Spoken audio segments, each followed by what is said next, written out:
Welcome to Reel Filmmaking. My name's Corey, and today I'm going to share with you why you might want to consider picking up a Canon M50 in 2021. Now, a little bit of history before we jump in today. The Canon M50 came out in 2018, and still to this day, it's one of Canon's best-selling mirrorless cameras.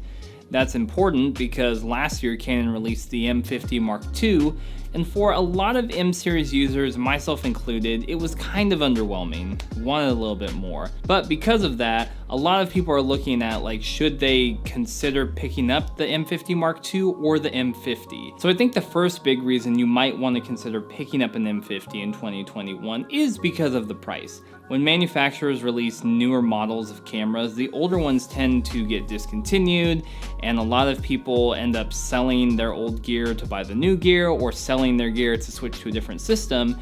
And because of that, a lot of M50 deals have begun to show up in places like Facebook Marketplace and eBay. I was looking the other day and I found some deals between $400 or $500 where you could get an M50 and a kit lens. And that's all you need to get started. The second big reason I think you might want to pick up the M50 this year is because it's a camera that you can grow with.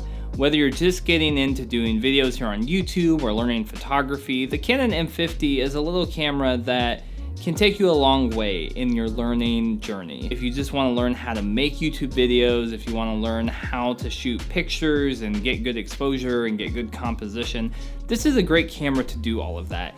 It has a lot of features too if you're getting into video work and filmmaking to learn about frame rates. You've got different options like 60 frames per second or 120 for slow motion. It's even got stuff in here like 4K. Even though the 4K is a little bit limited, it allows you to get into shooting 4K, trying that out, seeing what you like, what you don't like. And I think that's one of the strengths of this camera. There's a lot of room to grow with it. This camera is also great because you get a lot of good colors straight out of the box. So when you're doing video and photo work, there's a lot of things that you are learning, and color grading is one of those things that you eventually get to, but it's nice to have images that look pretty pleasing that you don't have to do a ton of work in post to tweak and make look right. You can start with this camera and it's not gonna be something that you outgrow in 6 months. There's a lot of life here. Now I think the third reason you would want to pick up the M50 in 2021 has to be the dual pixel autofocus. Canon has been known for their dual pixel autofocus. I think it's one of the strongest autofocusing systems in the game right now, along with Sony's. And the M50 is no slouch. I think that is probably the strongest point of why I would recommend this camera. If you're somebody who wants to get into doing YouTube content, like talking to camera like this, or you need a camera that can handle interviews or a good B cam to catch behind the scenes footage and stuff like that, this is a great option. That dual pixel autofocus finds your subject and it doesn't let go. I feel like I can move around, I can do tons of stuff, move towards the camera, move back, and I don't have to sit here and worry am I in focus? Is this whole take gonna be a waste? And that just makes creating with this camera so much easier. And the fourth reason I would recommend picking up the Canon M50 in 2021 has to be the lens options. So when people ask me what camera should they buy, or should I get this camera or this camera, I always respond saying okay, but what camera ecosystem are you buying into? The camera might be great, but what are the lens options and how does that all function between the different cameras? Now the M50 is a Canon EOS M line camera, so that means it takes the EFM mount lenses. The ace of the M50 sleeve is even though it is an EFM mount, you can buy adapters that allow you to attach Canon's EF glass to this camera. So that means as you're growing, as you're learning more with this camera, you can attach something like a 24-70 L series lens to this camera, and automatically your image quality and your video quality goes up substantially.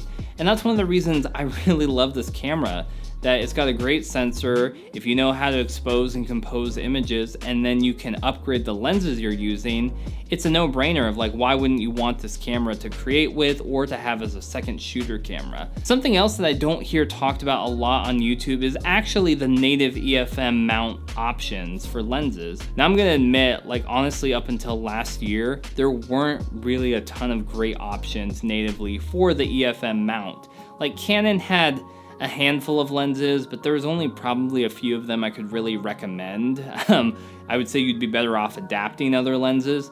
But now companies like Viltrox and Sigma have really stepped up their game to save the EFM mount, and I'm so grateful for that. Viltrox has released a 23mm and a 33mm that have amazing build quality. They're f4, so they're super fast lenses, and they deliver amazing images. Sigma, who is, known for so many of their lenses, has delivered their trio of lenses, their 16mm, their 30mm, and their 56mm, all f1.4.